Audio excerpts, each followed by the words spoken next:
So a lot of people have issues with the Rupes machines. They say they stall. They do stall, but that's where learning how to, or knowing how to tilt the machine to get into certain areas is beneficial, so you can keep it going. So as long as it's spinning, you're cutting. It's another reason why I think they have the pads have the beveled edges, because I can dig into areas that if you try to go on it flat, you're going to stall, but you can tilt the machine and work your way inside an area. So I'm going to attempt to demonstrate how tilting can work to get small areas like this. I'm going to use this, what is that? It's a 5-inch backing plate on a 21. So I use that because I like the way it cuts. It cuts really fast. I've already cut this, but right here is an area where typically it will stall, okay, because you have a contour, you have a line right here. The way that it's shaped, if you try to go at it flat, it's going to stall, it's going to stop the machine. But you can manipulate with this machine your approach angle, and you can get it to slide in there. So I'm going to show you how to do that. I'm going to start back here so I can get momentum, okay, on an area that's not so curvy, build momentum, and then slide into this area right here where it does like a weird kind of. Okay, so for demonstration purposes, I'm going to tilt the back of the machine like this.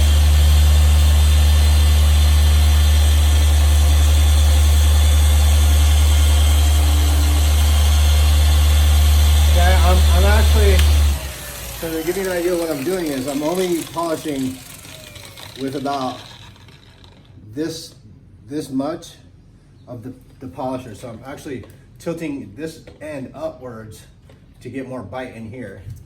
Okay, so that's how I'm doing that, so I can hit this area, hit that whole area. Or you can do it like this. You know, you can tilt it this way, or you can tilt it this way, or you could tilt it at an angle. So depending on how you're tilt, as long as you, if you're stalling, take a second and try to play around with the position. Once you see the pad moving, try to concentrate on how you can get that to do regular spinning. So again, I'm going to show you. Here's another little weird area where this pad's going to stop because this is going to block it. These machines have built-in safety features, basically, that make them stall so that you don't get caught up on this. So a lot of people are like, oh, it's stalling, I can't use the machine. They're frustrated, they like to force rotation, but this machine is incredible once you know how to use it. And then learning how to use that tilt is what's gonna make this tool way more enjoyable for you. So I'm gonna just show you, I know it gets loud, to show you how I'm going to hit this. I'm going to use this half of the pad to get what I want in here. Okay, so let's start back here.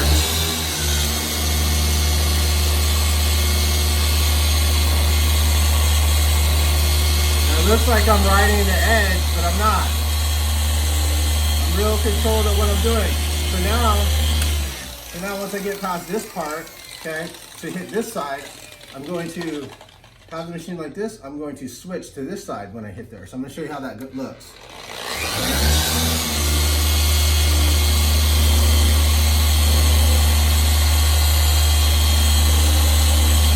Coming down, and I'm going to tilt the machine the other way so I can concentrate on that area. Now I'm back flat, okay?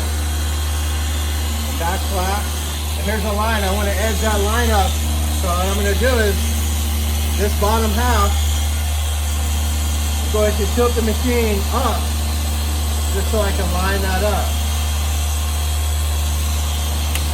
I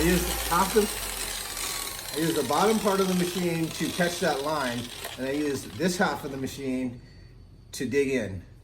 Okay, so about half the machine is not touching the surface. It looks like this on there, okay? Don't give up on the Rupes. I think they're really good. You just gotta practice that tilt. When Tony Kiger did a video years back on this. He really put it into perspective for me. I don't know if you saw that video, but he's the one who pretty much showed me how to do this. And before I was like, oh, let me grab the 3-inch, this and that. I can hit these areas with a 6-inch if I want, or a 5. The only reason why I need a 3-inch is just to go back and kind of clean up tight areas where I can't, you know, wherever. So really I can knock out most of the car with a 6-inch. I'll use this for those tight areas like where this trim is, you know, there's a trim and then there's like an indent or whatever. I'll use the 5-inch for that, but yeah, it's a lot easier. Once you get the concept down, boom, it's like nothing.